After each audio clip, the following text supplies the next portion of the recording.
I would like to thank Dan Venturi, the Lake County GOP Chairman, and Susie Schmidt, Lake County Board Chairwoman. My name is Steve Sauerberg, and I'm a candidate for the United States Senate. The people of Illinois have made it clear that they want Washington to find some common sense solutions to the growing problem of immigration. Yet instead of finding solutions, career politician Dick Durbin has turned his back on the taxpayers, families, and seniors of Illinois and has rolled out the welcome mat for illegal immigrants. Sadly, Durbin's priorities would be a better fit for a member of the Mexican Senate than for a senior United States Senator from Illinois. After 37 years on the government payroll, liberal Dick Durbin doesn't represent our Illinois values. If we are going to change the way Washington tackles the problem of illegal immigration, we are going to have to change who we send to Washington. Dick Durbin's approach to immigration has been a disastrous one.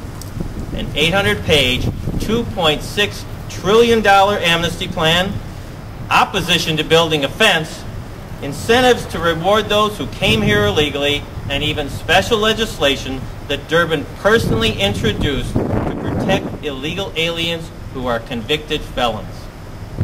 In our increasingly divided country, it is rare when we find an issue that unites Americans. When it comes to immigration, however, the overwhelming majority of Americans and Illinoisans have made it clear that what they want is for our government to secure our borders. Instead of listening to his constituents and offering a simple, common sense, secure the borders first approach to immigration, Dick Durbin and his left-wing friends cobbled together an 800-page amnesty bill. Durbin's immigration plan will give amnesty to millions of illegal immigrants, reward those who have shown nothing but contempt for our laws, and will cost the American taxpayers trillions of dollars. When I'm the senator from Illinois, I will fight for an immigration policy that secures our borders and one that will not reward lawbreakers with amnesty. Dick Durbin has not only fought for amnesty for illegals, he has fought against every common sense effort to secure our borders. We ask very little of our politicians in Washington, and we expect even less. But what we do ask for and what we do expect is that our federal government should be able to secure our borders. Instead of working to ensure that a fence is built along the border with Mexico, Dick Durbin and his radical left-wing colleagues have consistently voted against efforts to fund the construction of a fence.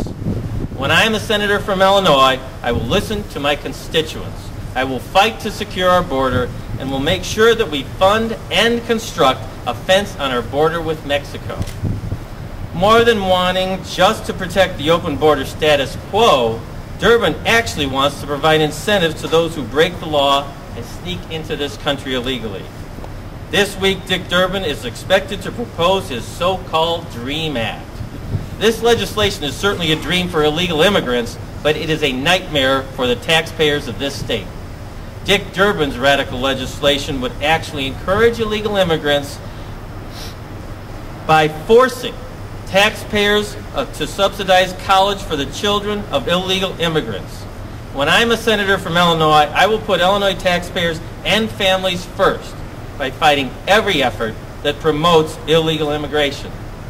Recently, we just saw how Dick Durbin's amnesty plan for illegal aliens is really a terrible thing and terribly radical.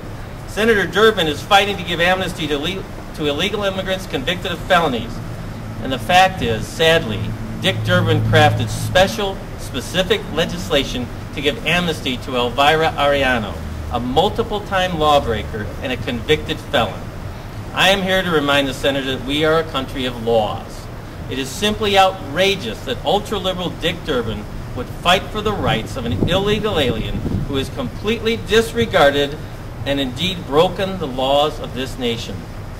To reward this behavior and to reward the behavior of other convicted felons is an absolute insult to the millions of hard-working, law-abiding immigrants and the tax-paying citizens of this country. When I'm a senator from Illinois, I will consistently fight any effort to provide amnesty to illegal immigrants, particularly those who are convicted felons. When I'm in the Senate, instead of offering special legislation to protect illegals convicted of felonies, I will actually sponsor legislation that will ensure that illegal immigrants convicted of felonies are immediately deported after serving their sentences. This means meeting them at the door as they leave prison, taking them out in handcuffs, and returning them to their homeland. Durbin's radical left-wing approach to immigration should come as no surprise. He is ranked the most liberal U.S. senator, more liberal than Ted Kennedy or Hillary Clinton. Durbin is exactly what is wrong with Washington and partisan politics today. His extreme liberalism does not represent the great people of the state of Illinois. We have a responsibility to future generations of America to recognize that our immigration system is broken, and we need to try something different. We need common sense solutions to our immigration crisis. We must put the interests of the American taxpayers and our national security above those who have broken the law and illegally entered this country. The bottom line is that Dick Durbin is a part of our immigration problem, and my candidacy is part of the solution. After 37 years on the government payroll, Dick Durbin is not going to change. If we want to change how Washington handles immigration, we are going to have to change who we send to Washington. I am not a career politician. In fact, I'm not a politician at all. I will not offer you the same failed answers that Dick Durbin and the Washington crowd offer. Instead, what I offer you is simple. My pledge that when I am a senator from Illinois, I will fight to secure our borders, to oppose any effort to provide amnesty or incentives to illegals, and to immediately deport illegal immigrants upon completion of serving prison time for breaking our laws. Now is the time for real change, and I offer real ideas and solutions to stopping the illegal immigration crisis in our country. Working together, we can make this happen, and it begins right here. We can return Illinois values to Washington, and we can change the course of America. We can secure our borders and end the immigration crisis. I can't do this alone, however. I need your support, and most of all, I need your vote. Thank you, and God bless you all.